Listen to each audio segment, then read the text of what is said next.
It's FriYAY. It is. And we're sitting down. We are. And the we does not include Erin. No, I'm not Erin. Erin bailed on us. Erin said she was going to be here, and then last minute said she wouldn't. So we will carry on. Am I the replacement Erin? We can call you Erin today. Would that be weird? Yeah, that'd be weird. I don't know. Yeah, we're gonna be okay. You don't have to share your microphone. It was weird last time. It was weird. You came into and you're like, why is Erin in my chair or my space?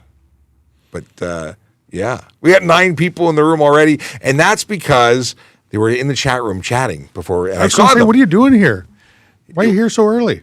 Because they're awesome. And they want to be ready. Front seats. What? I came in and I said, let's just start early. I don't think we've ever done it. No? I think this is the first show in 3 years we've ever gone early. There you go. I'm a bad influence. Possibly. Good morning from Muskoka. That's Jeremy, who's first to jump into TikTok. Let's see if your TikTok came across, and I hope it did. It did. It worked. Look at that. I can put it on screen. It is always the crapshoot to see if all of our links and stuff works. Oh, and we're sitting down today. It's the second thing that's changed recently. That was another one of my suggestions. Yes, because we want to be. It's late. It's FriYAY. We should be more relaxed. All right. But we should have casual Fridays. Casual Fridays. Yeah.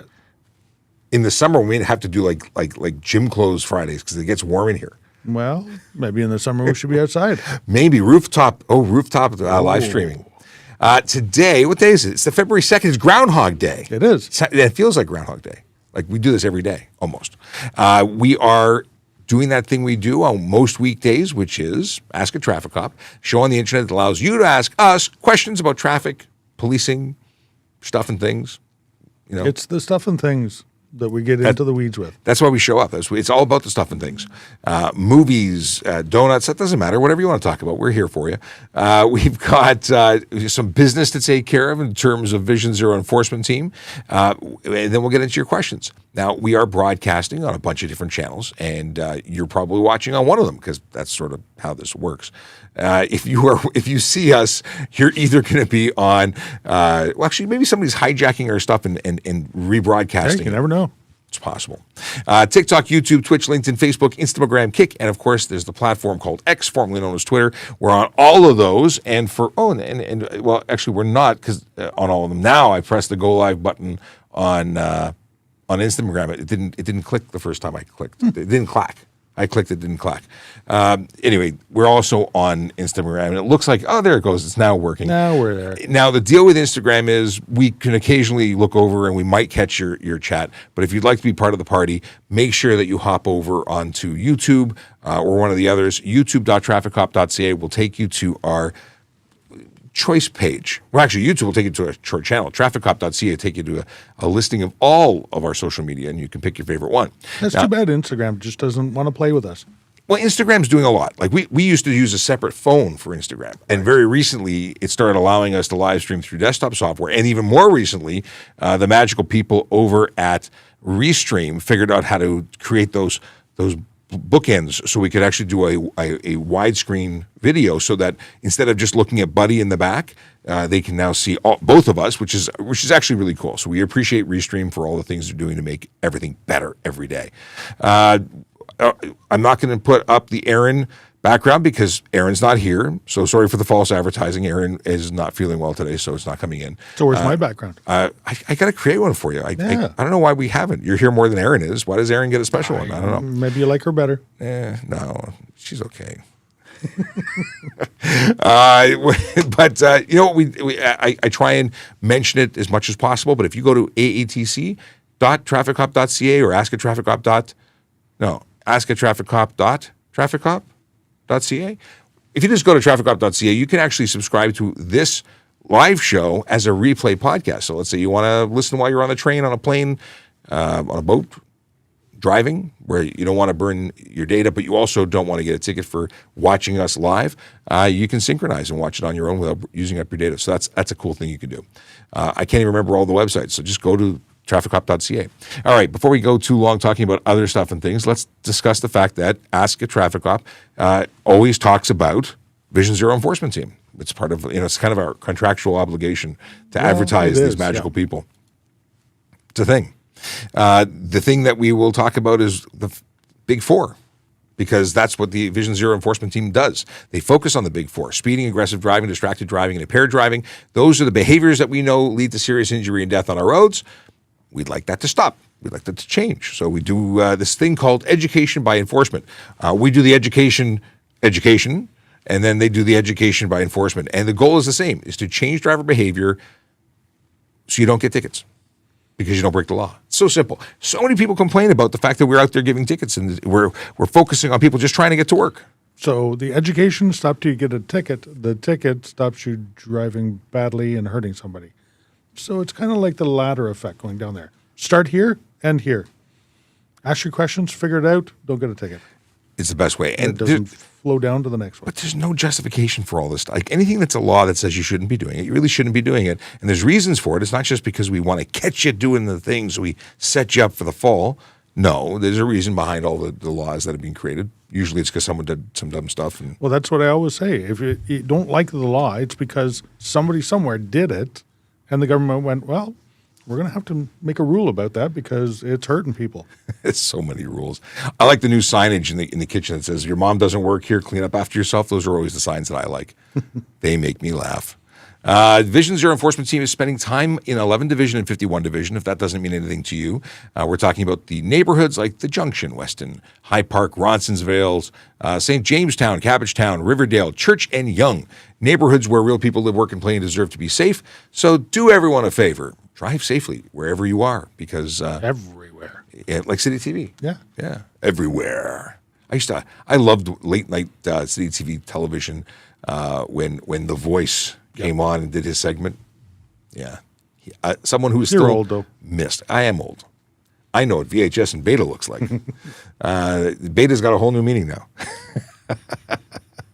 ASKaTrafficCop was officially the first person in this morning, although I made a comment last night when I set up the room, and he says greetings and salutations, which is so unlike him to say greetings and salutations. Yeah, that's a new one for him. It's a new one. Yeah. And then he says, happy Groundhog Day. Today we find out if there's 6 more weeks of winter. What winter? Yeah, don't remind me. Yeah. I'm a winter lover. I'm a summer lover. We've had fall all year, I think. I don't mind fall. I like fall. I could live with fall. Michael says, good morning, good constable, who I called sergeant the other day. Good PEO, good sergeant, good moderator, good restream, good viewers. And good morning to you. Happy to see you, Michael. And then Chase jumps in with Wyerton Willie has predicted an early spring. Hopefully he doesn't let us down. I think we're already in it. I think we're there. Chase, why are you so hurtful? You know, I just went one day of snowmobile. have you been on the snowmobile at all? I have. I have done one. I've done about 160 kilometers. And you know what? The trails were not great, but I'm not complaining. One day I'm actually going to try that machine. Yes. Chase says it's also time to get a Choose to Include donut. Yes, February 2nd, which is today to the 4th, if you buy a Choose to Include donut from Tim Hortons, well, at the participating ones, I assume are all of them, proceeds from those donut sales go directly to Special Olympics Canada to fund sports programs. Yes. Yes. Donut. Because they support Special Olympics on Like Canada. anybody needs an excuse to go get a donut. Get a donut, now you have a reason I'm to. not normally a donut person, but I'm going to go to, maybe we'll go after we hit end on the show. We'll go offline and go buy some donuts and give them away. I definitely don't need any donuts. No, me neither. But I don't mind buying donuts to support. Let's see here. Oh, ASKaTrafficCop suggests just say good people, it covers everybody. Instead of saying good sergeant, good, yeah, okay. ASKaTrafficCop says his wife's birthday is tomorrow, which means happy birthday today in advance because we won't be here tomorrow, to Mrs. Draconis. Okay, we've got a flag this for a second. It's a question. I want to get all the hellos first. And just a reminder, use the letter Q before your statement so we know you're asking questions, and then we can ignore them until it's question time. And just because he's sharing, and I think it's appropriate, we now have Iron Man. Maybe we have to change your screen name to Iron Man, ASKaTrafficCop. All right, let's see here. What we got? See, weird. Dad joke for later. There we go. Is it a good one? It was the one that I think he sent, and I accidentally yes. deleted yesterday. Aaron became Campbell. A Yogi Berra quote. By the way, ask questions. Throw them into the chat now because we will get down this list and we will actually speak to you and respond to you. I already mentioned the good morning from Muskoka. And here's a question from Chase, which we'll get into in a second, about police responding to an emergency call or chasing a vehicle. Okay, we'll come back. Akela was actually in the space. He got to see the new space in person. He was surprised at how much larger it was than it looked on screen. By the way, if you notice in the back, there's 2 license plates that I've put up this morning. Do you know from what they are from? This will aid you possibly if you know the answers, but throw them in the chat. I'd love to know if you know. And Chase, is very rare to see you seated. It used to be always sitting, but it has become a standing show. I think it's better when it's standing, but you think so? I don't know. I feel like I'm more comfortable. I'm good here. Big Jeff Fresh says, good morning. Julian wants to know about e-scooter laws. We can talk about e-scooter laws. I'm going to flag a bunch of questions and I'm going to come back and we're actually going to talk about them. But I want to make sure we flag them so we don't miss them, because sometimes we get a gazillion and they slide off the screen and we don't see them. And Akela, sorry he missed you on Wednesday because you were out doing the training of people. I was. What were you doing? So I was out doing training with the new city traffic wardens, a new group of them coming out. So the city traffic warden program is funded by the city, and they go to very, very busy intersections and ensure the safe and orderly movement of traffic. You know, those people that are kind of rude that, wait till the yellow light and then zip into the intersection and knowing that they can't actually make it all the way through. They block the traffic. That blocks the opposing traffic from getting through, or the pedestrians that are stepping out. It causes problems. When it's not their time to walk, it causes problems. It causes collisions, causes frustration, and in the end, it slows down the city. These guys are a fantastic group of provincial offences officers. They're special constables. They have the same powers of police officers when they're out there directing traffic, and they're there to make the city flow a little smoother. And you know what? Directing traffic sometimes is a tough job. There's a lot of, it can be tough, but there's a lot of places that really, really need the attention. Absolutely. So that's what I was doing. Oh, we got. I've seen them in action, so I appreciate that they're out there. And if you're a traffic warden in the city of Toronto, kudos to you. You're doing great work. And we're going to get more of them, I assume. They keep hiring more. It's good. Yeah, and it is actually working. Awesome. Okay, I pinned 14 things. Some of those are for later. Let's jump into some of those. So here's the first one. It's from Chase. He says, if the police are responding to an emergency or chasing a vehicle, are they authorized to proceed through a flashing railway crossing if they can make it out a safe gap? Oh, so the gate is down or there's no gate and it's flashing. Well, the law says you can't cross those. I'm not aware of anything giving us the priority, nor would I want to take a chance to risk my life. Yeah, I don't know if there is an exemption for us. And quite honestly, I think I would just wait. So much can go wrong there. I cannot imagine. Listen, we don't have the authority of going through a stop sign without stopping. How on earth would we have the authority to go through? We can't go past a school bus. A railway crossing is such a high level danger. I wouldn't take the risk whether or not I had the exemption. Okay, I take it you're going to look and see if there's anything you can find. I'm going to see if there's something. Just in case. But let's have a look at e-scooter laws. So first off, I'll let you know there's a resource, and the resource can be found by going to www.TrafficCop.ca. And if you go there, there is an e-scooter drop-down or in the useful links section, and it explains all the e-scooter laws. But essentially, if you're in the city of Toronto, you have to know that e-scooters are not permitted at all. They're absolutely banned. Now, if you choose to drive one here, you are eligible for a bylaw offense of $110. If your e-scooter is compliant, that is, because if it's not compliant, you are eligible for driving a motor vehicle without a license, ownership, and insurance. The insurance fine alone is $5,000 to $25,000, and up to 6 months in jail, because non-compliant means it does not, or it is capable of going more than 24 kilometers an hour on a flat surface or has a seat on it. Either of those would get you in trouble, or if it has a motor more powerful than 500 watts. So that takes it out of being classified under the provincial law and says that it is a motor vehicle and not getting the benefits of being treated as a bicycle. People get very upset about that. They do. They do. I got an answer. Well, okay. There's no exemption. It says no person shall drive through or around or under a crossing gate, a barrier at a railway crossing. If you open up the link to the HTA proper, so you can, if you go there, the bottom should have a hot link to the actual. There might be more exceptions. It's a separate section, but we can. But I would suggest that even I can't imagine them giving an exemption. Can't imagine either. But I would say that if there was I think that an officer making a decision based on all things being observed, if bad guy with hostage on the other side was there and we were here and there was no train and no rumble and no nothing, they would make their own decision regardless. Absolutely. It's like anything. Chasing a car, you assess the risk. Is it worth it? Is it not worth it? It all depends. We said it. I think that's the first usage of depends this show. Yep, it'll happen again. No kidding. Good morning. I just bought an ATV, got it plated. What else do I need to ride in the summer? You need insurance.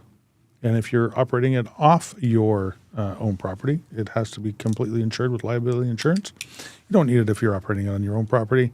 Crown land, you're good to go, unless it is a recognized ATV trail. Private property that runs through other people's lands, you're not allowed to trespass on it unless there's an ATV trail, a marked ATV trail, as a part of a club. And you have to be a member. You have to buy a trail pass to get on there. So anything other than that, you are trespassing. I used to mess around with ATVs. I quite like them, but I haven't been on one in ages. So have fun and be safe. Welcome to the ATVing community. I'll see you out there. If you are watching and you just tuned in, because 4 minutes ago we officially, we started early, about 15 minutes. We go late all the time, but do we start early on a regular basis? We do not. No. So we did something different today because it's Groundhog Day, so we'll do it totally different. We'll go against the grain. Law and Order Toronto Criminal Minds will release on February 22nd. Yeah, I heard advertisements of it. I'm kind of excited. I've only seen one preview. I can't say that anything actor-wise stands out like that as something that dictates it's going to be great or not great. But I anxiously, I like Toronto-based television shows. Well, you know what? We need a little bit of recognition here. Chicago's got everything. The police, fire, ambulance. They got New York is everything. The New York has it. So why not us? I think it's cool. Lulu Baba, that's Lulu Saba, has a question, but didn't ask the question. I have an answer. If you ask the question, we will work on an answer. What's the answer? I don't know. Well, 42. 42. And I think we've talked about 42 on the show before. We have. Yes. So anyone who's watching who knows what 42 is, I'm glad that you're on the same page. The Club of Good. Let's see here. We have a question of why. Literally the same page because it was a book. This is true. And there was it was a radio series, Yep. a television series, at least one movie. BBC, I think, made a 4-port limited, why is it against the law to drift on my own property? Last time I checked, it's my property. Well, if you're in the province of Ontario, we've got answers for you. Yeah. Because somebody before you did something stupid that caused the government to have to create a law to stop people from doing something stupid. That's the straight up answer to it. It is your property. You're not allowed to drive impaired on your own property. You're not allowed to drive dangerously on your own property, and you're not allowed to stunt drive on your own property. You're not allowed to assault people. Like there's a whole bunch of things you're not allowed to do. The HTA used to be primarily on the highway, because it's called the Highway Traffic Act, the HTA. But there's always been some sections that apply to private property. Now there's another one, which is stunt driving. Yeah, absolutely. And I mean, really, you can thank the people from Toronto takeover kind of movements that basically went on private property, abused the property owner, destroyed property by way of tearing up their roads, their parking lots, hitting their lamp posts and whatnot, and then also doing it on the street. So laws were created as a direct response to that kind of behavior, and they said we're not going to deal with it anymore. Yep. And I appreciate that. It's those ignorant people that ruin it for the rest of us that want to have a little bit of fun. And when when I first heard about this, I got even my back up a little bit. Because every winter I would go into a parking lot and I would spin around a little bit and sort of feel out how the car handled. And I spoke to my friend who happens to be a driving instructor, was the head driving instructor. Scott Marshall was with young drivers. Now he's with Trouba Cars. But I said to him, how are people supposed to learn how to handle their cars? He says, it's not about learning how to do donuts. It's learning how to not lose control. Yep. So if you drive to the point where you lose the rear end and you stop, that's not stunt driving. It's when you're doing donuts and drifting that you're stunt driving. So that's the biggest argument that I've heard, is that you're interfering and people will no longer know how to drive in the winter because you did this. Wow. Yeah. Quite literally, you did it. It's true. Yep. But if you're watching and you don't know who we are, my name is Sean Shapiro. I'm a police officer with the Toronto Police Service. And sitting next to me, Sergeant Murray Campbell, who is, oddly enough, also with the Toronto Police Service. We work at Traffic Services, which is a citywide unit for the city of Toronto. We do all the traffic stuff and things. And this is the education office, or at least part of it. Yep. Now, if you are watching and you don't already subscribe to us, regardless of the platform you're viewing us on, please do. Please subscribe. Please like us. If you're on TikTok, tap that screen. Send us the likes. Helps the algorithm identify this as a worthy channel, worthy of other people watching it too.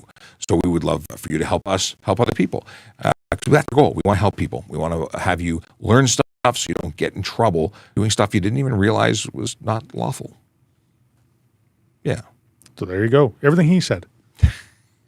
I got it covered. Okay, we've got F82. Are we allowed to have a license plate? For some reason, we're having a slowdown, which will no doubt cause some sort of issue. I pressed it thinking it wasn't going to work. We're having a really weird slow interface this morning. Let's try this one more time. There we go. Okay. Are we allowed to have a slight dark license plate cover? You are not allowed to have any license plate cover. Not even clear. And someone mentioned in one of the we have a video that's currently trending with like 385,000 views. And a lot of people saying they got into trouble for a clear license plate because clear license plates are illegal. You can't put anything on your plate. Now we get it. We totally get it. We totally get that you want to save your license plate. The front license plate on your car is subject to an awful lot of abuse up there. Mm-hmm. Stuff, stones, salt, snow, stuff like that. We totally get it. There is absolutely no reason to have one on your rear plate because stones don't fly up backwards, as well as why would you ever want to tint it? The only reason you want to tint it is to stop people or cameras or anybody else from seeing what the plate number is. If you notice, your license plate actually isn't flat. Some of the new ones were. Yeah, they suck. But they were also discontinued. Yeah, that's why we got rid of them. They have little bumps in there so that we can even read it if it's slightly dirty. If you have a clear license plate cover on top of there and you put some dust and dirt and everything, attaches to it, you can't read it at all. So that is the reason. Even the ones that you get from your car dealership that they put on your car when you pick it up, the advertising surrounds. I don't like advertising for free. No. You know what? If they're going to pay your $110 ticket when you get it because they're unlawful as well, you may want to risk that. But I'd be the person giving you the $110 ticket and it goes against your driver's license, not theirs. AA is on the same topic of, instead of anonymous, we're going to go AA. It's faster. Why are you more strict when enforcing front plate on regular cars like the bumper bars on the police car in your profile picture on TikTok completely block the front plate from even a slight angle? Well, I get it. People say... I agree. I totally agree. And there's a different place you could mount that, although they chose not to mount it anywhere else. I imagine it's because those bumper bars are actually put there for a very specific reason, because we may need to make intentional contact with vehicles. So is there an issue with the fact that we're blocking the plate? Technically, yes. And when we put bike racks on the back of police cars and we block the plate, we are violating that. I totally agree. I'd like to see some alternative mounting points, personally, because I'm a stickler for rules. Why is it an issue for us or for everyone else and not us? Well, the only thing that I've been able to work through in my brain here is that we have all of our logos, we have all of our markings, and we can still identify all of our vehicles, which are also operated by representatives of the government who would be the ones enforcing the laws. So the public and the police can identify those vehicles. Plus, they're all tracked with GPS and so on. So I'm not so worried about the vehicles that are marked clearly as police vehicles. The biggest problem is when you cannot read the plates of a civilian vehicle, which has no markings and no other way of identifying it. That does become more of an issue, logically. Yeah, I see your thought process. But it's not to excuse what he's saying. Right. He's right. But I agree with you. Yep. Yeah. It is wrong. Yeah, and if we can correct that, I think that's a good idea. But the biggest issue is when we cannot identify a vehicle, and that's why we enforce those rules. That's why vehicles that are using the 407, for instance, it's a problem if you are hiding your plate. We don't actually have to. We don't get charged for 407 as police. So again, I get the logical reason for one versus the other, but you're not wrong. It would be nice to enforce it across everybody or have nobody violate. Okay, thoughts on CB, commercial vehicles being okay versus mobile phones for use in private vehicles. So I always thought that they were covered under a temporary grace period, and I didn't realize that was actually then turned into a permanent permission. They're allowed to use their two-way radios. Really? So permanently mounted two-way radios, not that has a microphone that is handheld, and the rest of it is. That's my understanding. And we could reread it, but that's my understanding as I've read it many times. I thought the better way to go would be to use a remote PTT that's mounted with a speaker and microphone. You can do that. PTT, push to talk. Push to talk. So there are ways of doing it safely, but apparently they've made it so that certain people can use it. And I get it. Industry needs it. Yep. There's a justification. And they're not, hopefully they're not having a conversation about pizza all day long. They're using it for the purposes of communicating for other reasons, legitimate reasons. Yeah, but you know what? They don't cause airtime. It doesn't cost you money. Yeah. You can chat with your fellow truckers or fellow motorists when you're out there, warn them of hazards. If you're talking about pizza, so be it. Breaker. Hawaiian. I used to have a CB in my car. My dad had a CB in his car. That was cool when cell phones didn't exist and you could actually talk to other humans. And then FRS radios became a thing, and now CB, like the range on CB, I don't think is even as far as actually maybe with the big whip antenna. I don't know. It's been a long time. Yeah, not very far. It was a long time ago. Oh, we got an error. Something went wrong. Try reloading the page. I don't know. Yeah, we got an error. Don't know what the error is. We'll just keep. If I press reload, I'm scared to press reload. Yeah, what happens? I did it before and everything went blank. Let's put a question up before we do that. Okay. First, it went away. Oh, it's gone. Does that mean that there's no error anymore? Maybe. Buddy in the back looks cool. He is cool. He's the coolest of cool. We've got. Beside Buddy, though, has anybody said anything about the license plates? I haven't seen the comments. I don't know about if the you plates. can see them. They might be way down, but you should be able to see what those are. I can read it from here, and I'm looking through the camera. Okay, did that. Some people don't care, Tony said. I don't know what we're talking about, Tony, but that's a TikTok Tony. That could be true, though. There are a lot of people who don't care. Yeah. What does CPIC show when you run a 29 on a person? Occupation, gun owner, etc.? Yep, good. Depends on what's there. Yeah. We get a return, and what we have, we see. What's available to us. So CPIC is the Canadian Police Information Center computer system, and it's the database that holds all records of people or addresses or vehicles that have a file associated with it. And it could say that they're stolen, that the driver is wanted. It could say a number of different things. It all depends. It's a great database. It's based on a really old system, so they continuously upgrade it. But you can actually check the CPIC status of vehicles on your own. So there's a Canadian website that you can go to that'll only tell you if there's a file or not a file associated. Is this the one with for a vehicle. stolen? For stolen vehicles. Okay, so what you can do is go to TrafficCop.ca, and on that page I have a link to that if it's still working. It was down last time I tried, but we do have a link for it, and you can check them out. And that's the whole idea is if you're going to buy a vehicle, make sure it's not stolen, or at least there's nothing that would suggest you need to look further into it. Right. It's not going to tell you if it's stolen or not, but if it has a file associated with it, maybe one you want to move on from. Okay, we've got a couple of things to know. Any idea of when the 401 is going to be 120? Well, certain portions are 110. And that was after they did some testing to determine that the areas could be operated at that speed, or people could drive at that speed safely. Right. And people say, well, these roads, they can handle way faster. The biggest problem with driving today is not the car, it's not the road, it's the driver, 100%.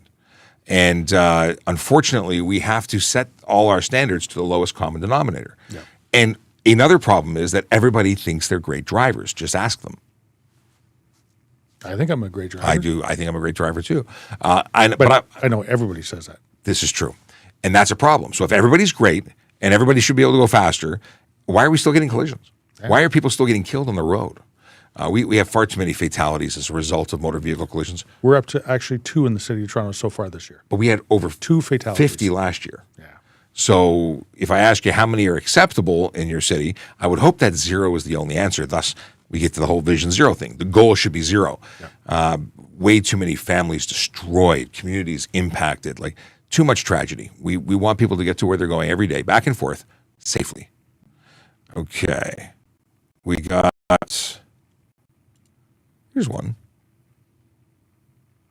Wow, are we overpowering the computer here? I need a new computer, boss. This is slow. No money. Nope, wasn't on the budget.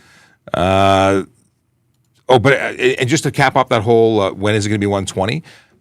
If we raise it to 120, people will just keep doing 20 to 40 over the limit. It won't make it safer. It'll just make it even faster. The unofficial, and I mean unofficial in a snarky way, everyone's doing 120 to 130, which is horrible. Yeah. We need a lot more enforcement. We need a whole lot more cops.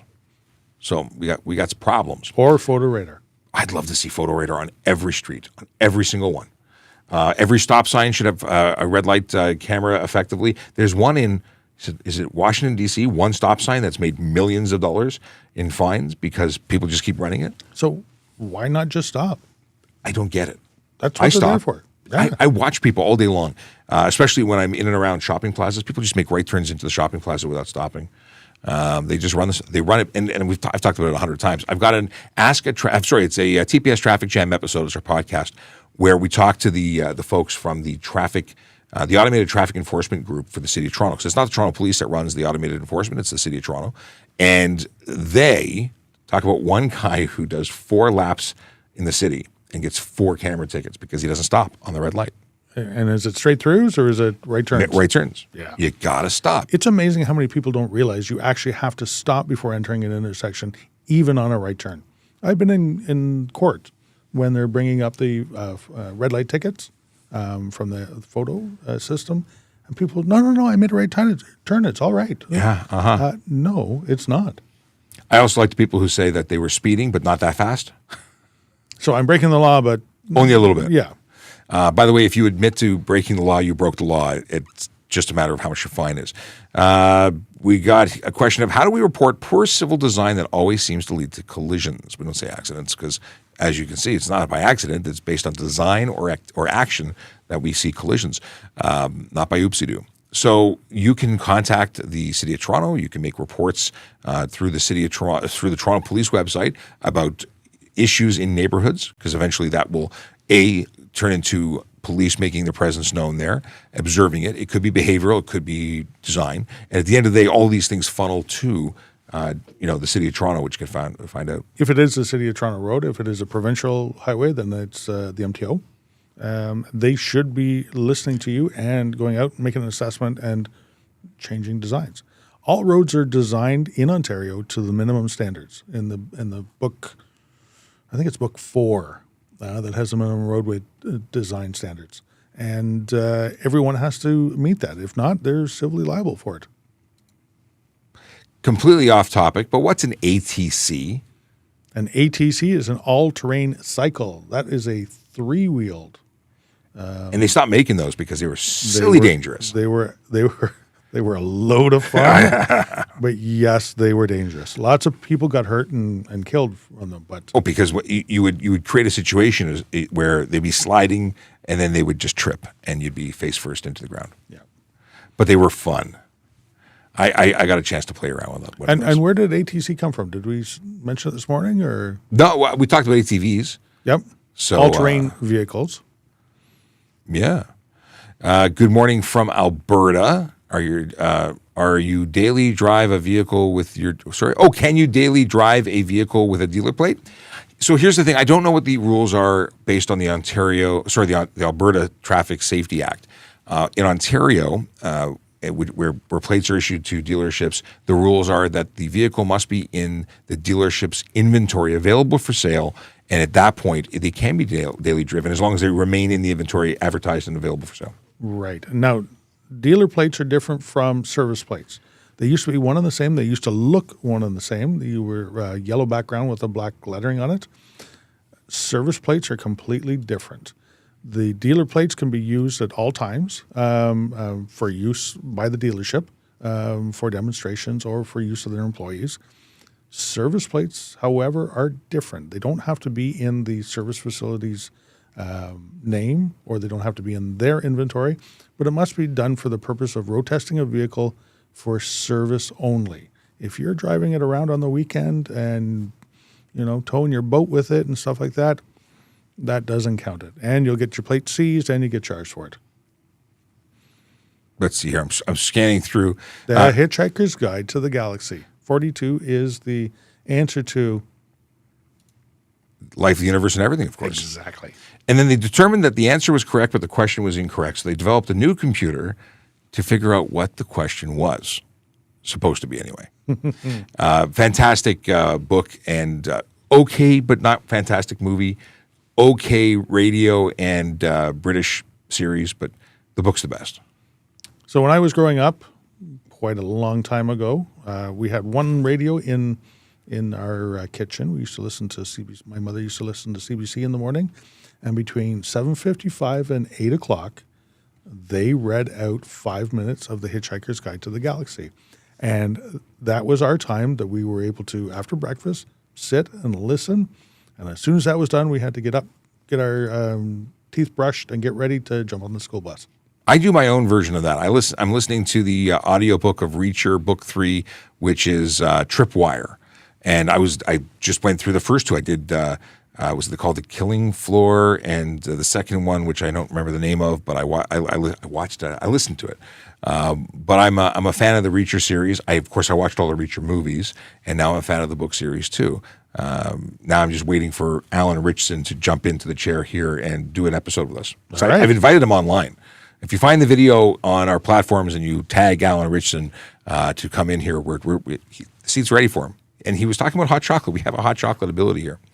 Let's see here. We got dotted lines, question. By the way, if you're new to the channel, you don't know who we are. My name is Sean Shapiro. I'm a police constable with the Toronto Police Service, talking about traffic safety, traffic law, and police stuff most weekdays, and creating content all around. But joining me on screen, you've got Sergeant Murray Campbell. Although my name is not up there. This is true. What do you do when you're not doing this?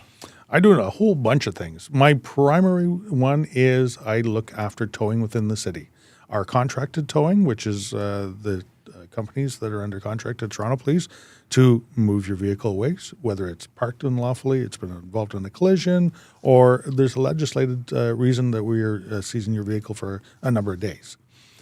We tow about 31,000 cars every year, which is a lot. And it's a lot to manage, especially because it's done by private companies. But by extension, because I'm into tow truck, that type of tow truck stuff, I also do an awful lot of tow truck enforcement for the non-contracted ones as well, or intelligence gathering. We have a brand new law that's out there. I've all read up on it, and we're doing some training with our officers because it's a change in the way that we are going to be policing tow trucks. With the new stuff. Yeah. A number of people said Knight Rider. That one they caught with Knight. Yep. The one below it, I bought the bloody thing and I forgot what it was. I originally, my memory suggested it was Fifth Element. I was wrong. And then I reminded myself it is from Back to the Future. Yeah. Which is actually not Back to the Future. The original, I think it was one of the series. Two. Yeah. When he comes back with the Mr. Blend or Mr. Fusion on the back of it. Is that the one? I have another one, which you'll see when it shows up because I don't know where I put it. Yes.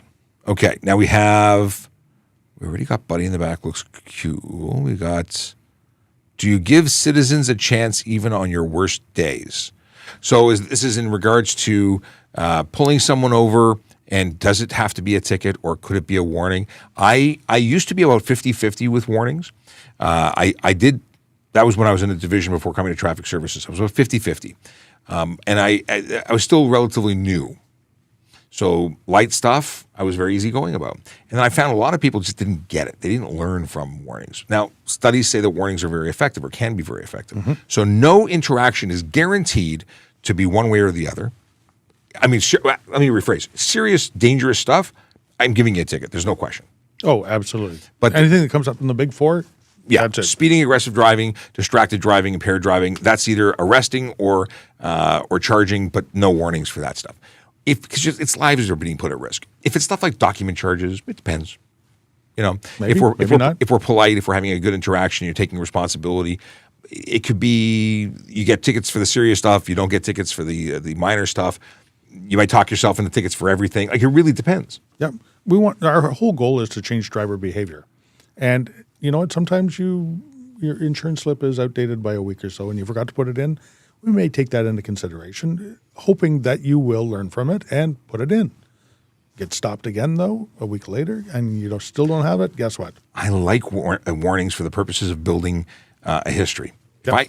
I'm pretty easy. I had a guy who I pulled over, and I've told the story before. It's not going to be new for everybody. I pulled someone over. They were driving their mom to work. He had no license on him, or it was expired, or some combination thereof. And I said, okay, I respect that you're driving your mom to work in the middle of the night. Cool. Good for you. You're a good son. A year later, pulled him over again in the same area, same person, same excuse. You got a ticket. I'm sure he got more than one. Possibly, maybe. Would you arrest someone for doing 35 in a 30 school zone? Arrest somebody? Well, depends. If they're arrestable for other reasons, they're getting arrested. But for 5 kilometers over, they're getting a ticket. So for speeding alone, depending on the circumstances, it's not an arrestable offense. Now, dangerous driving could be. At 5 over? If they're doing 5 over and there is weaving in and out, and the kids are crossing the road at that point. Sure. If you're dodging, if you're aiming at people, if you're carelessly driving in there, and if there's another element beyond simply going 5 kilometers over. But 5 kilometers over is not going to be an arrest for me. No. Stunt driving, if you're doing 40 over in a 30, no qualms about it. Yep. That's an arrest. That could be, stunt driving could be dangerous driving at that point very easily. Speed alone can determine dangerous drive. Criminal, because it's a criminal element where you're actively, intentionally driving at that speed despite the risks to the public. If the police, I haven't read this yet. If the police were sitting under a overpass, what's the hay? Under a hay. Okay. And laser a car doing stunt speeds, but the driver got off at the exit. Can the police go against traffic so they could follow them where they went or where he went? Highway overpass. No, so if you're sitting underneath it, the car comes up, sees the police officer sitting there, knows he's speeding, and says, "Oh, I'm getting off before this guy gets me." I'm trying to figure, I wouldn't be in this position just because I would set myself up in a position that they wouldn't see me until I saw them first. Right. And so I wouldn't set up that way. It wouldn't be an effective way to do it. Can we back up to do it? Would we? It all depends. Yeah. Is it really worth the risk? Is it reasonable? Yep. Is it going to put the public at greater risk? Sometimes you go, no, it's not worth risking everybody else just to go after the one guy. Who knows he's doing something wrong? Mm-hmm. Chances are they're not seeing us. And so the question that is sort of outside of the realm of possibility, I think. If you're watching and you haven't already subscribed, please do. Hit the likes, hit the bell if you're on YouTube. Follow us, share our content, share the live stream. We got some time. Share us. And of course, if you're on TikTok, please tap that screen until your fingers go numb because it really does help. And I can see that we could use some more likes. What's the fine for lane splitting? I love this question. Yeah, there is no specific fine or charge for lane splitting. Is it careless? Is it dangerous? Is it stunt? A whole bunch of other things? Yeah, certainly could be. It really depends. So, someone this morning asked in the comments of one of our videos, what about why is lane filtering illegal? And it's not illegal, but when you're doing it, are you causing other problems? Are you putting people at risk? Are you narrowly escaping? Hitting other people? Is it look like something out of a pinball game? Like, what are you doing? So it could be careless, which is a pretty low bar. Yep. All things considered, undue care and control. Then there's the or care and attention. Care and attention for people using or ought to be reasonably expected to be using the roadway. There you go. And then you've got stunt driving, where you're seeing people who are maybe at a higher rate of speed, maybe making erratic changes to maneuver through. Marked departure. If the rest of the cars are doing 20 0 or 30, and you're going through there at 40, that could be enough. Yep. Now, then there's the criminal dangerous, which I would say is the highest at that point. You're intentionally doing something which you know is absolutely dangerous and it's high risk. And we see these videos on the internet all the time where motorcycles are just kaplowy exploding into pits and the riders going off over hoods. I would have no qualms about charging someone criminally for that stupidity. Now, even in places where it's legal, like California, the Highway Patrol there says it's dangerous. Use caution. Think about speed differential. When we are going to a call, we don't want to be going Mach 5. We want to be going at a reasonable differential in speed. It's not about going fast. It's about going faster than everybody else. But that could be 10 or 20 kilometers faster than stop traffic to be safe. Yep. And trust me, we both ride motorcycles. I would love to do it, but I don't because it's just too dangerous. It really is. You really have to be planning for survival, and that means also not putting others at risk. So the fines could be enormous. Filtering, people say that they don't want to be the last vehicle in case someone forgets to stop and drives into them. I think that's reasonable. If you want to tuck between, 2 car lengths up, but not, my issue is when people drive 20 car lengths up. Right, to pass. What makes you more special than anybody else driving a car? Well, my engine overheats. It's air cooled, and if I'm not moving, it gets hot. Yeah, it does. You chose to ride a motorcycle. Yep. I was driving one morning, and a F-150 truck driver literally tried to make me crash into his truck. Driving the F-150 aside, there are people who are out to try and get people to collide with them because they want to get into an insurance claim. It's a fraud situation sometimes. Not only fraud, that would be dangerous driving. Intentionally doing something to cause a collision is absolutely 100% dangerous. Yeah. Dash cam. Oh, yeah. Get a dash cam. I would suggest everybody have a dash cam for exactly the situations like that. And I will tell you that it doesn't have to be an expensive one. I spent $500+ on mine, and 14 months later, it's broken, just like the one I bought for $400 last time. So spending a lot of money, although I have had great audio and video quality, 4K in the front, 2K in the back. I'm a little upset that I spent a very big dollar amount, and the warranty's good for 12 months, and it's 14 months, and I'm like SOL. So although apparently with ThinkWare you can trade it in for a 40% discount on your next one. But they told me, go and plug it into another wire. And I said, I don't have another wire. Why would I have 2 wires? Well, go talk to a friend I don't know anybody who has the same device as me. I'm the only crazy person who spent $500 on a dash cam, and mine doesn't work, but theirs does. Well, like I said to you earlier, I have a multimeter. I can check it for you. We're gonna figure this out. Yeah. But I don't know. They have a new model. Maybe this is just all about planned.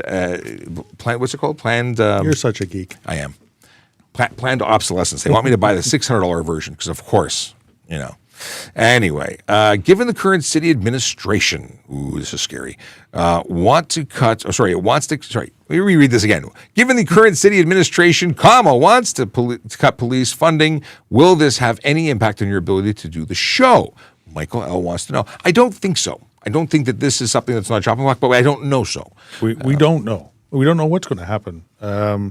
We have to provide a safe city for everybody. It's in the Police Services Act that we have to do it. There's an awful lot of competing entities that are looking for the city's money, including us. And the cost of policing has gotten more and more expensive. The ability to put somebody before the court and gather all the evidence has gotten more and more tricky. So we need more and more specialty officers to investigate things like that. It costs money, and salaries cost money, and equipment costs money. And where are we going to if we need this much to operate and make it safe for everybody, and we have stuff going on like protests, and we're looking after people here, We're being and pulled. traffic enforcement and everything, we're being pulled in every direction. Something's got to give. We hope it's not this. Because you know what? I think this actually has great benefit. And when you look at a cost-benefit analysis, this is a pretty cheap way to get out there and educate. Absolutely.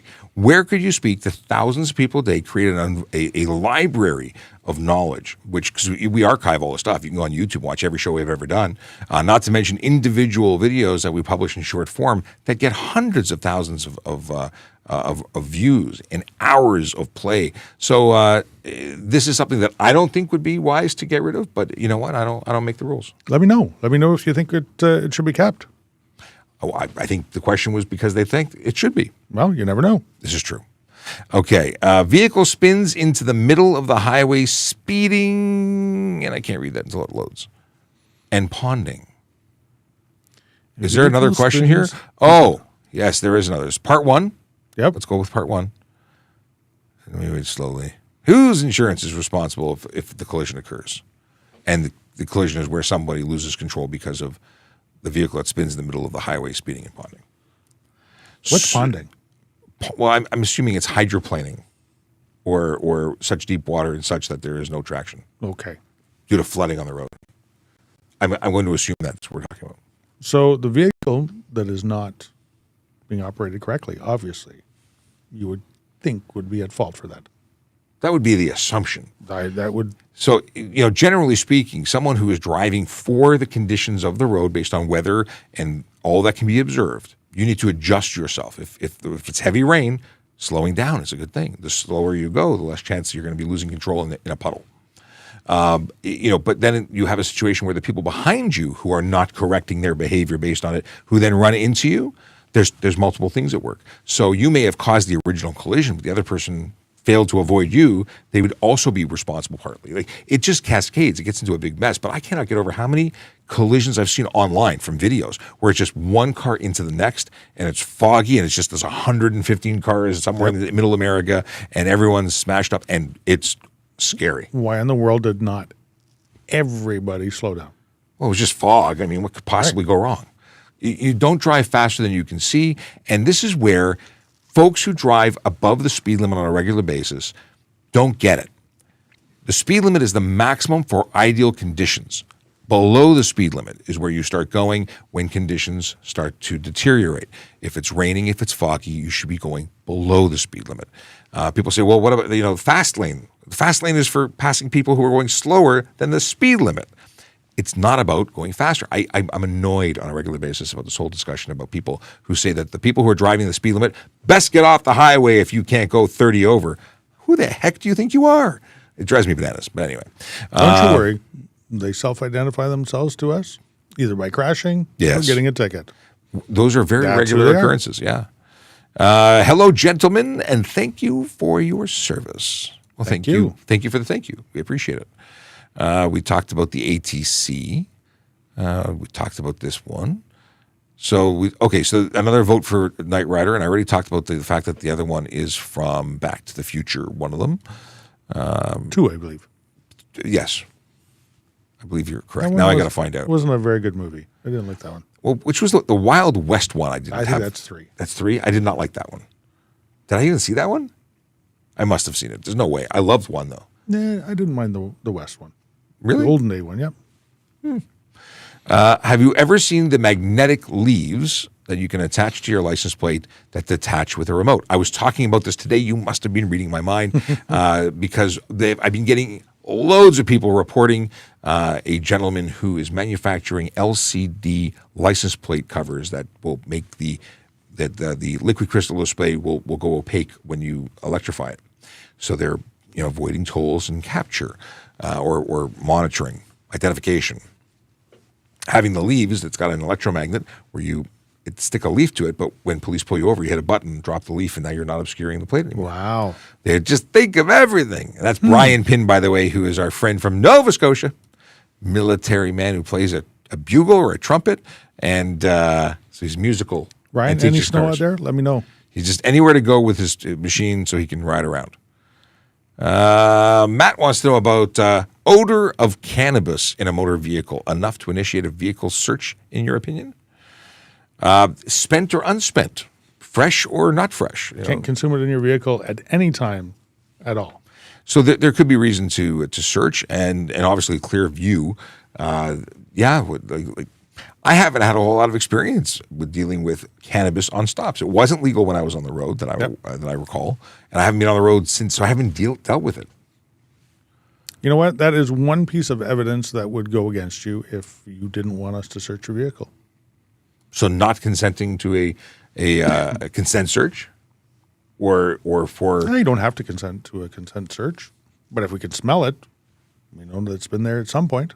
especially if it's that fresh, Yeah. either not, and that's the big thing. If it's recent, you open the window and it's smoke billowing out. That's a pretty good indication. That may be a reason to put you through a battery of tests to find if you're sober, That's definitely something. or get a device there to do the same thing. And we do have those. Let's see here. We got Nathan, who wants to know, he says, hey, Sean, with flashing green lights being for volunteer firefighters, command vehicles, and volunteer ambulance services, is the green light still only a courtesy light for volunteer EMS, such as Hatsala in Toronto, or are the vehicles legally required to yield to these? So it is still a courtesy light for volunteer fire, and this is new. We've talked about it before, I think, Nathan. At least somebody's been reaching out to me recently, and forgive me if it wasn't you, but I'm not aware of medics being included for the volunteer light. I thought it was just fire. It was, I believe it is. Unless just it's fire. been amended, and it's one of those things on my to-do list. I have a very large to-do list, by the way.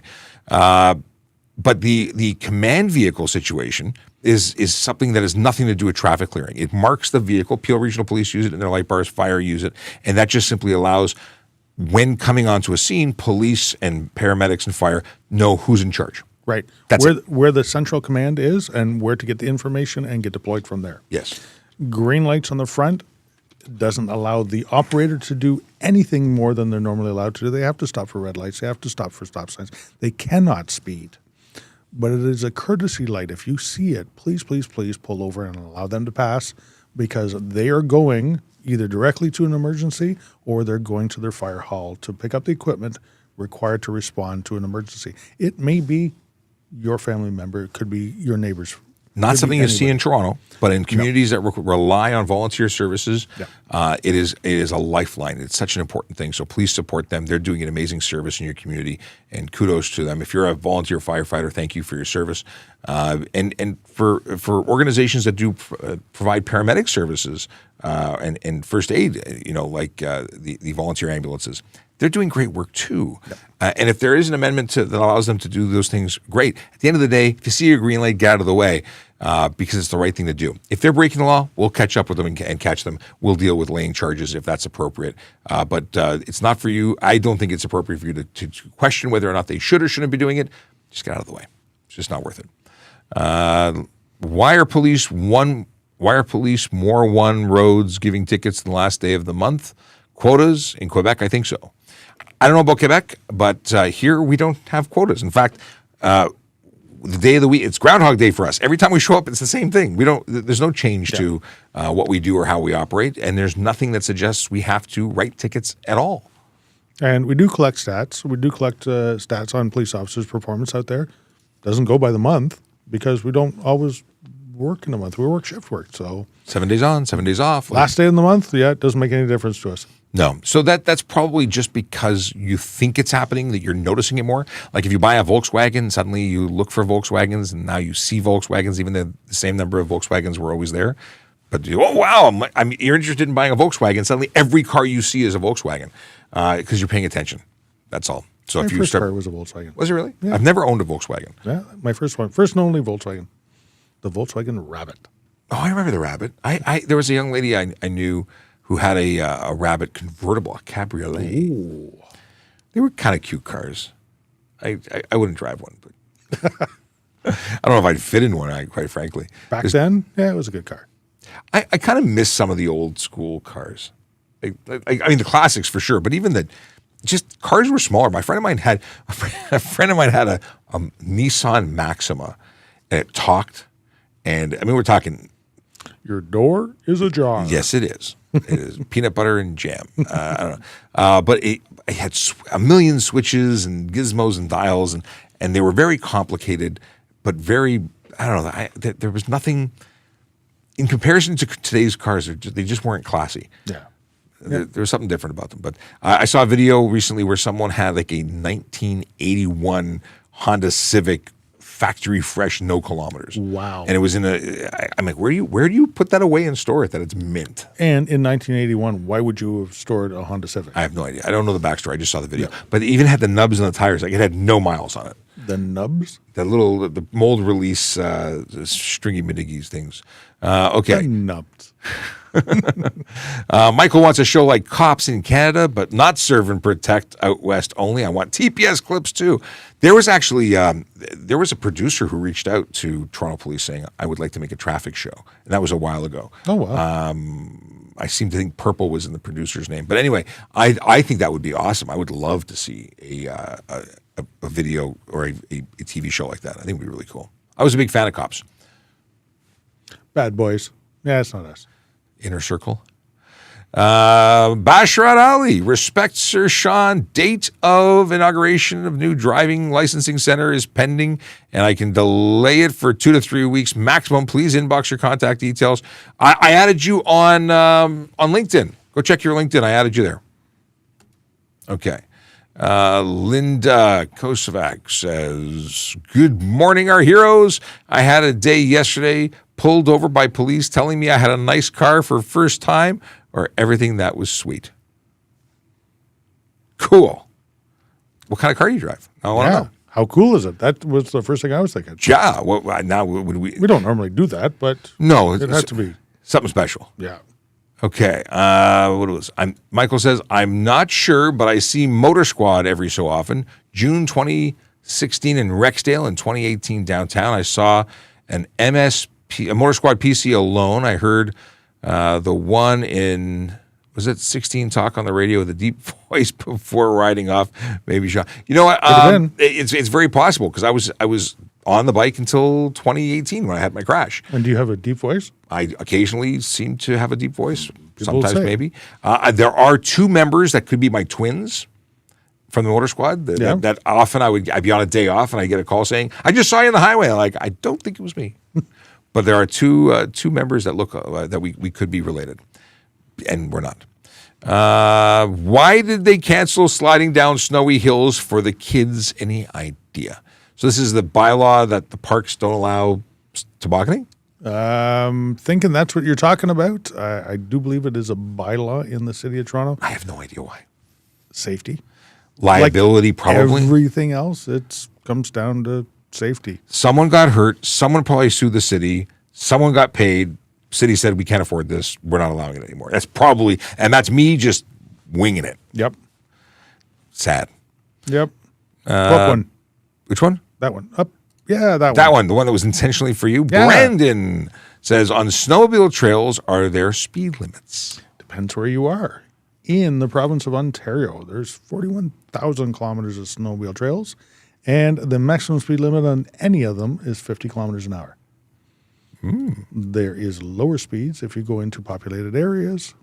There is a bunch of rules, usually to make it safer for other people that are out there, that may be out there, the animals that you might meet. On a lake, there is not a speed limit. Just because I don't want to miss this. Someone made the comment, I saw it in the corner of my eye, that a vehicle was identified by AirTag, stolen vehicle identified and located by AirTag. Police were notified and did nothing. Why?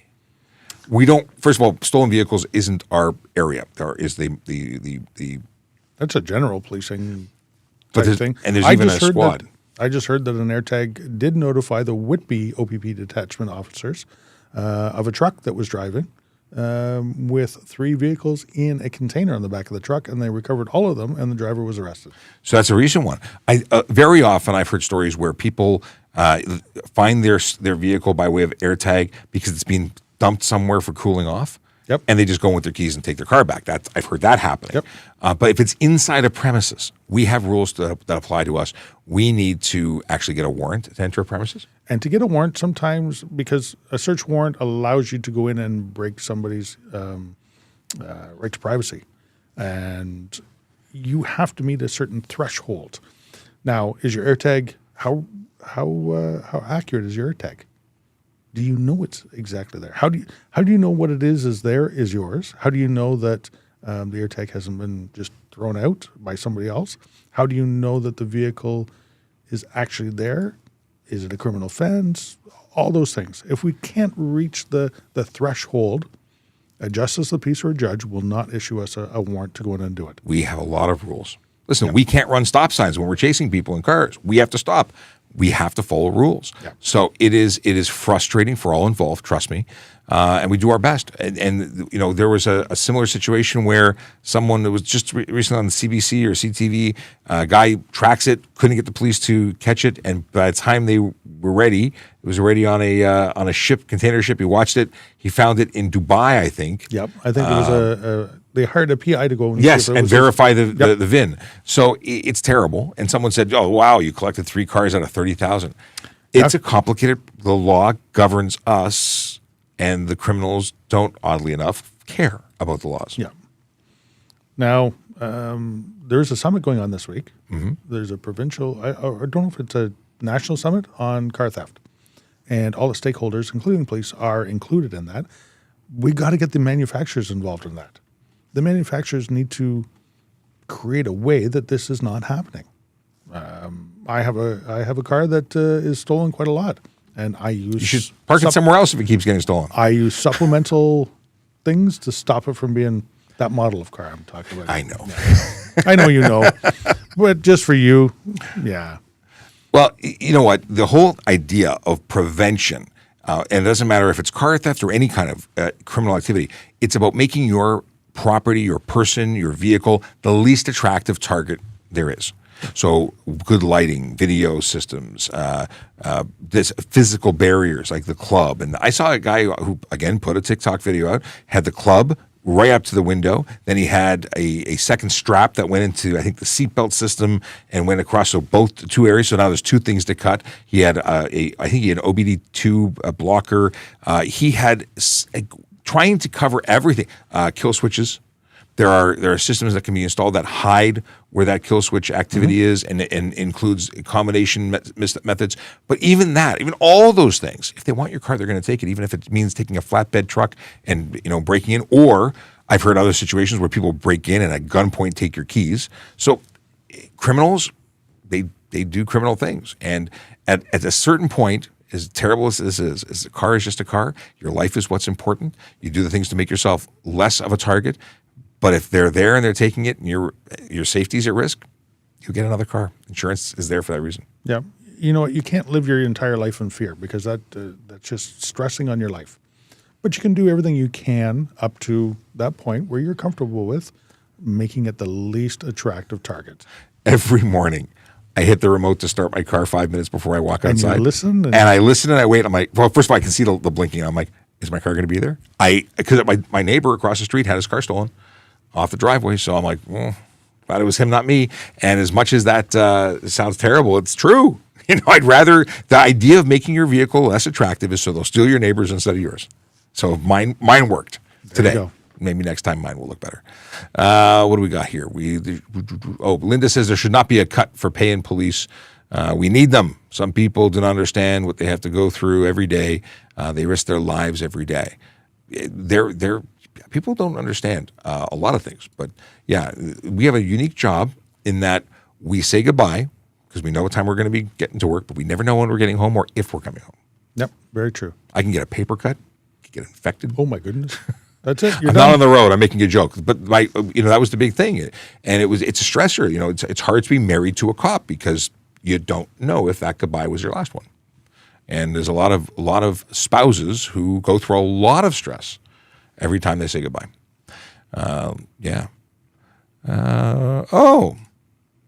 Akela says he's back from his meeting, and Roger will be at the auto show, and we will be at the auto. Well, you won't be at the auto show. I won't be at the auto show. I will be at the auto show every single day, working morning, noon, and night to make sure that we have a magical representation. We're going to do the show from the auto show, so if you want to come down, meet, and say hello, that's where we'll be. I'm actually really looking forward to it. It's been a long time since we've done an auto show. I'm going to miss out. I'm going to change my vacation for next year, maybe so I can be a part of it. I'd like that. We'd have fun. We Plus did Honda Indy. We did. Plus, I like cars. There is that. I need to go and reach out to the folks at Honda Indy and make sure that we're on the path to doing that again. Okay, I have a couple of pinned ones, and we're almost at the hour. We're going to try and actually wrap up very shortly because we started early so that we could get the day going. We got stuff and things. Keep everybody on their toes. Yeah. Boss man, is it illegal to have lights on your tire where the air is? Valve stem lights. First, let me tell you that most of them are made out of cheap material. They're, oddly enough, aluminum. And when you put aluminum onto brass, what happens? So you're saying that your valve stem, the Schrader valve stem, is made out of brass? It's usually a brass tip. And dissimilar metals may cause something to happen, like corrosion? Corrosion, a chemical reaction where it actually starts to do bad stuff. And sometimes they seize, which requires you to then cut off the valve stem, have the vehicle's tire removed, and put a new valve stem in. I would suggest against doing it. You know what? If you think they're cool and they're not projecting the light forward, they're usually a low power LED, and what happens is it looks like a solid light, but they're really not projecting. It's visible light, but it's not projecting light. If it's visible, it's projecting. Light, you don't see it if it's not. It's true. Projecting. Yeah. It's called science. Yeah. I've never had an issue with them. Some other officers might, and if that's the case, you could find yourself getting into a situation if you're projecting light that is of a color that is prohibited in a direction for which is being observed.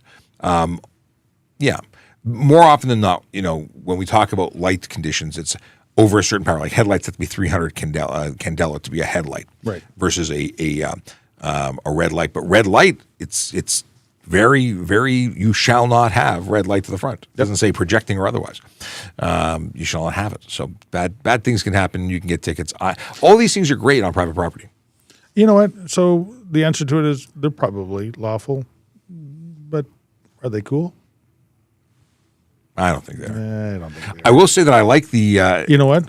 Back to the Future, maybe back in the 80s, that would have been cool. Yes, but they called recently and said, give us our silly-looking stuff back. Neon underglow, which is what they had before. They had LED underglow. Yep. I thought it looked amazing, and now I look back and I look at the cars that are still on the road with it. I'm like, why? I wouldn't even put an aftermarket stereo in a car now, but I used to have a thumping system, but not anymore because I think they're silly.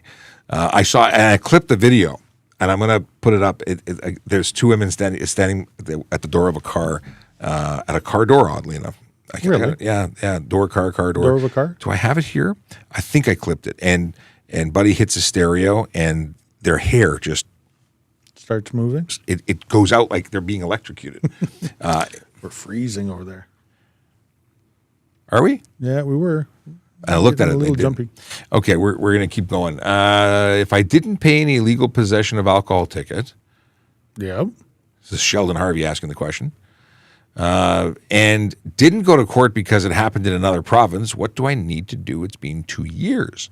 So you've probably been convicted in your absence for having not responded and not gone. And so you probably have a conviction in there, and you might be prohibited from driving as a result of it. It's a different province. Yes, but it's not. It wasn't necessarily in a vehicle related to the vehicle. Could they have a warrant? So there could be. There still is a thing called a committal warrant.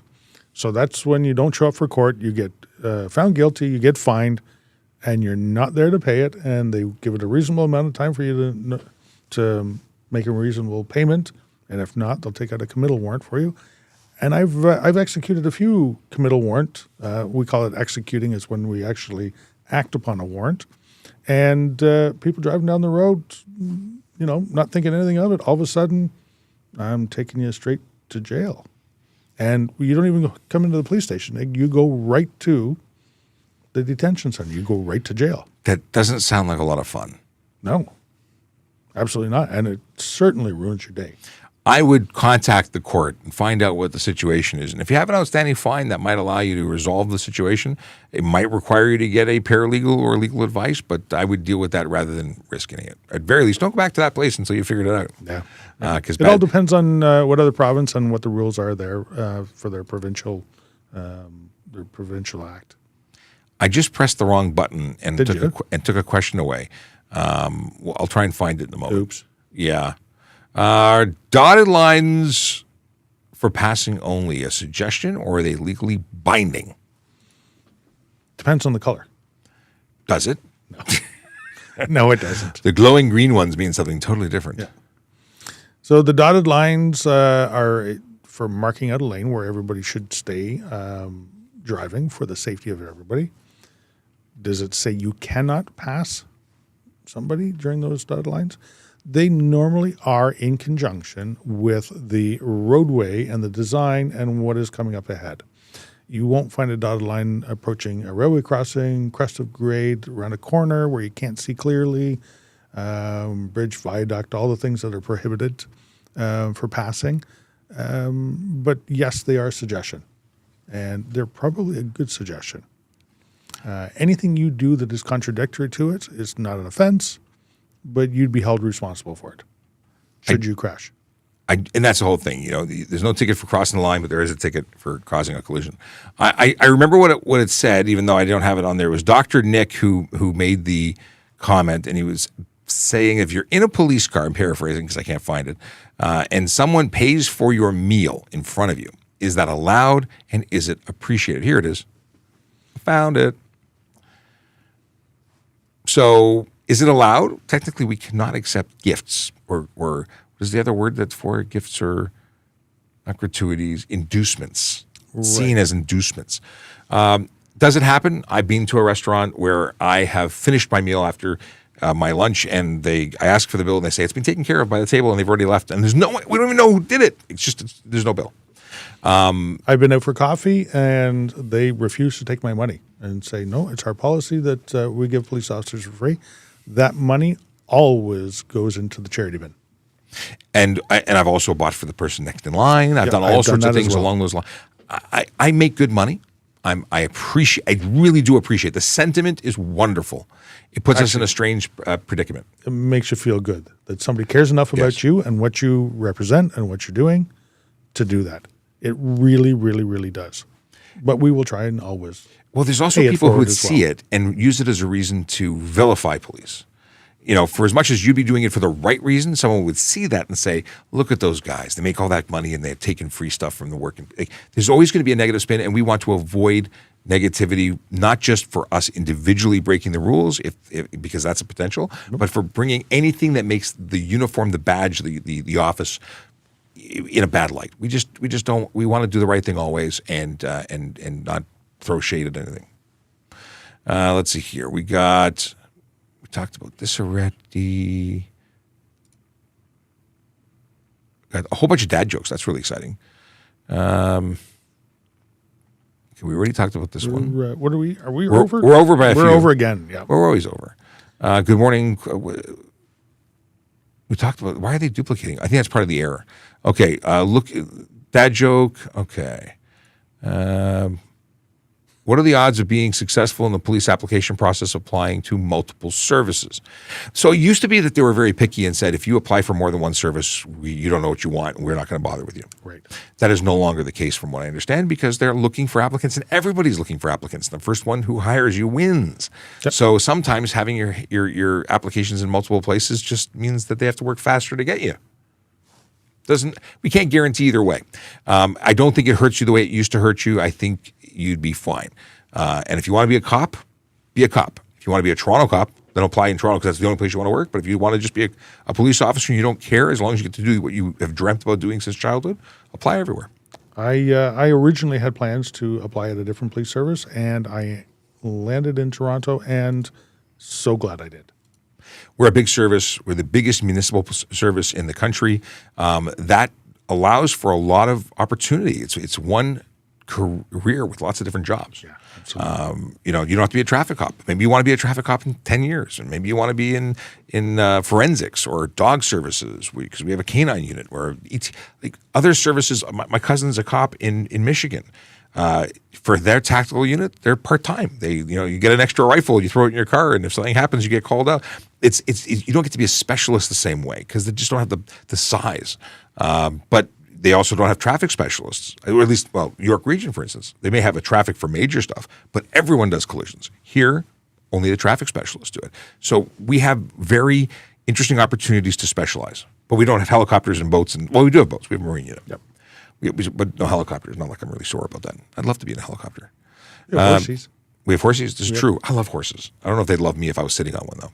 Is going 60 in a 50 zone illegal because everyone's going 60 to 65 and getting honked for going, and I'm getting honked for going exact the speed limit. Am I in the wrong, or should I start matching the speed with others? Well, if you're doing the speed limit, you're doing the right thing because the law says you can't go faster. Just because someone wants to be unlawful doesn't mean that you should be unlawful too. It's not this gang mentality where we just do what we want and if we're the majority rules. The rules are the rules.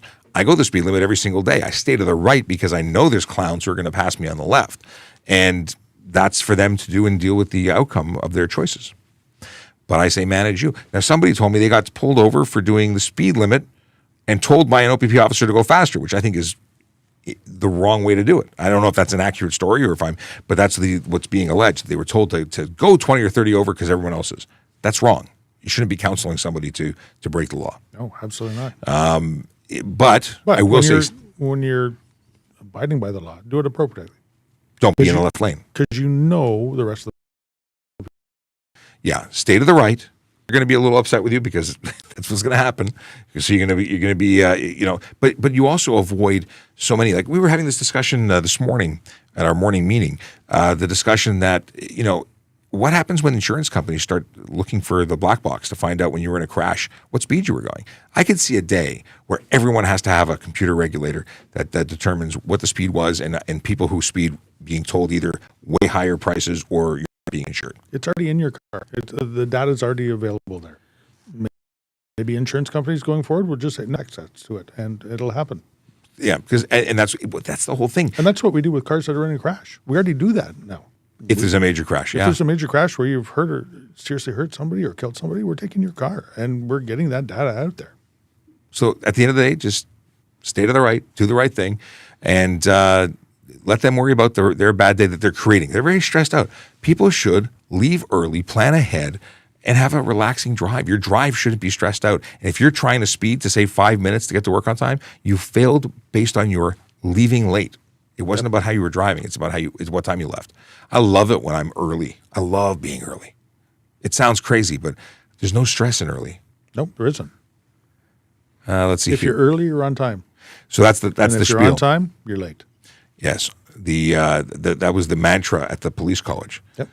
Early is on time is late is unacceptable. Do you need to carry the original ownership of the car, or can you carry a photocopy of it? Photocopy of the license and plate, the car and plate version or copy. Yep. True copy, both sides. It used to be the true copy part was because validation would be on one side and the other, Right. but that's no longer the case. But it still says true copy, so both sides. And it's actually recommended that you keep a true copy in your car and not keep the original in there. Should your car be stolen, the original ownership, somebody could pose as you and try and sell their car. They'd get a whole bunch of money, and your car would be gone. And everyone's out of luck. Yeah. Tyler says, love your videos, learned a lot. So happy to hear. Thanks very much. Ryan pinned in comment to the old Civic says, the seals of the Civic must have been so dry they were dust. I wonder. Zombie, who's now 2 or 3 days in a row that we're seeing. My first car was a 1995 Volkswagen Cabriolet. That's just showing your age right there. No, it could have just been an old car. Mine was from the 70s. Oh, that's different. But by the way, the car was old. You're not old, right? Ryan says we're getting a dumping of 60 centimeters over the next 2 days. Are you going for a drive there? Yes, I am. I am headed east. So, Okay. yeah. Okay. Oh, we talked about that already. I have a G1 I want to practice for my G2 test. I don't know anyone with a G-class license and 4 years experience. How can I practice? I'm so glad you asked this question. It's something that I acknowledge is an issue for newcomers or people new to the province. The answer is hire a driving instructor. It's a cost involved, I know, but that would be the way to do it. You get a driving instructor, book some lessons. They will take their car, you will drive it, and that will be the way to do it. You cannot do it on your own. If you do, and people do this all the time and they get caught, no insurance coverage for you, which means you're going to have a heck of a time when you finally get your license, if you get your license. You're going to get a 30-day suspension, which is going to be on your permanent record, because we're going to always see that. You're going to, at 30 days the first time, 90 days the second time, and the third time you do it, you're going to get kicked out of the program. It's a problem, and there's a $110 fine each time. So there's that. And there's an answer from someone on TikTok who says, simple answer, take the car to the parking lot. If someone, but he doesn't know anybody, he doesn't have a car, you can't get it to the parking lot. It's a conundrum, it's a problem. But hiring a driving instructor would be the right way to go. Paul says, trucks are governed for safety. When do cars follow? That's this concept of cars being designed to go way faster than the legal limits. Why? So they are already governed. So cars are governed to be compliant with the Transportation Safety Act. They are governed to the maximum speed of tires. It's a civil liability thing. So there is cars that have gone there. Are they going to be governed down to an appropriate level? Yeah, that's a flick of a switch or a reprogramming. So it's there already. Can't be done. It'll probably happen because people cause the laws to change because of their actions. Mm-hmm. And as you know, right now, look outside. You can see people's actions are killing people. So on a regular basis? Yeah. I think that a lot will change when autonomous vehicles become commonplace. Yep. They will follow the rules whether you want them to or not, and it will be harder to drive around them and through them to break the laws because they're going to be everywhere. So you'll be a holdout until you can't be a holdout, and you will stick out like a sore thumb, and police will be able to enforce. And electronic enforcement will no doubt eventually be here. I was going to say. Tian says, at a four-way intersection, if a school bus is flashing on the opposite stop sign, but I'm turning left or right, do I have to stop as well, or can I complete the turn? So they should not be servicing a stop at a stop sign. I think it had to be back 9 or more, maybe 16 meters. Michael will always chime in and tell me the right thing that I never remember. But the deal is they shouldn't be there. But for argument's sake, they are. You cannot pass them. It does not say you cannot turn and go to another direction if you are not passing them. Now, be very, very aware that obviously if the lights are flashing and they're stopped, they are picking up or discharging passengers. And those passengers can be little people that don't know the consequences of running out into traffic. So if you're making the left turn, crossing in front of it, you may find yourself with a little child coming out at you. And you ought to have known better because the lights are flashing. So that makes a lot of sense. I wouldn't. No, I wouldn't either. Because those kids do the darndest things. Yep. They say the darndest things with Bill Cosby, and they do the darndest things at school, coming out of school buses. And they believe they're safe wherever they go. So let's help them be safe.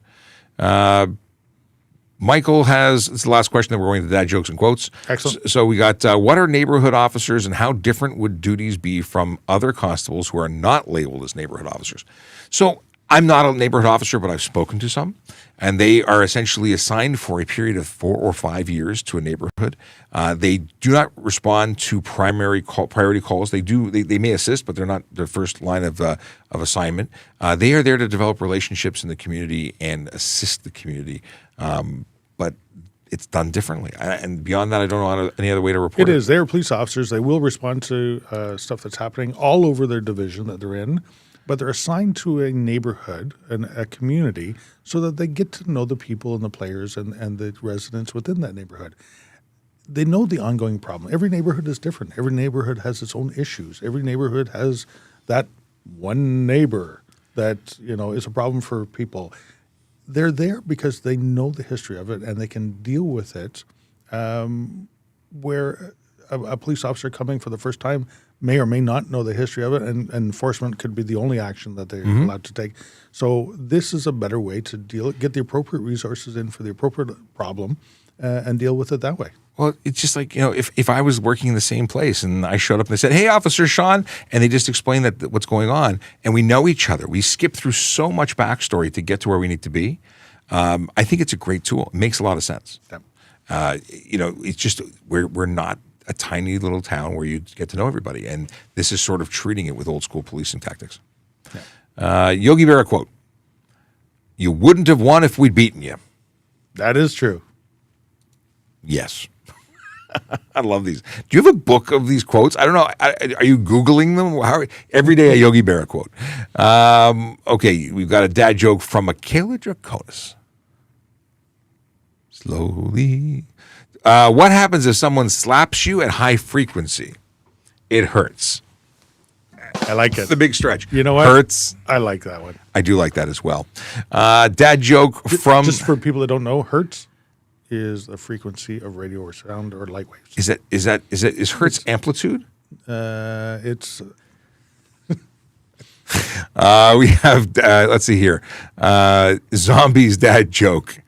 He's only saying that because FM radio is frequency modulation and AM radio is amplitude modulation. We got... there you go. There you go. White geekness. Yes. He points at me and says geek and then geeks himself out. Okay, outs himself as a geek. Why can't you hear pterodactyl go to the bathroom? Because the P is silent. Yeah, I like it. I like it. My wife, this is from John Kearns, who's been sending a couple of jokes now and again. My wife says I have two major faults. I don't listen and something else.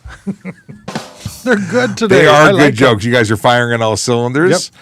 And we appreciate it. So with that, we say goodbye-ish, and that I'm going to send this song your way. I will be here Monday. I wasn't going to be here Monday, but now I will be here Monday. So show on Monday. See you then.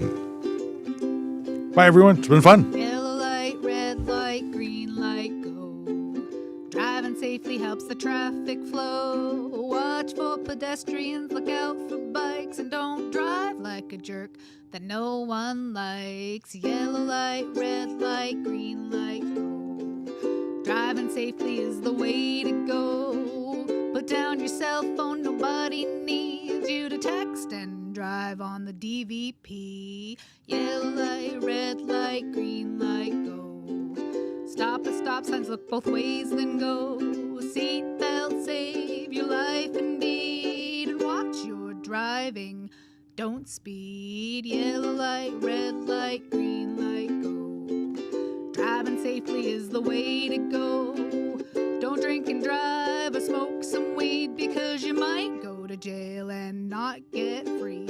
Yellow light, red light, green light, go. Driving safely helps the traffic flow. So the weirdest thing happened. I'm looking over and Instagram's having issues. It's frozen. All sorts of computer issues. But TikTok, for the most part, worked today. So I'm real excited about that. Have a wonderful weekend. Seriously. Have a wonderful weekend. Stay safe. And as Akela says, don't have a good day. Have a great weekend. Yeah, that's what you should do. Drive safe, drive sober, park legally, and smile because it looks good on you. Have a good one.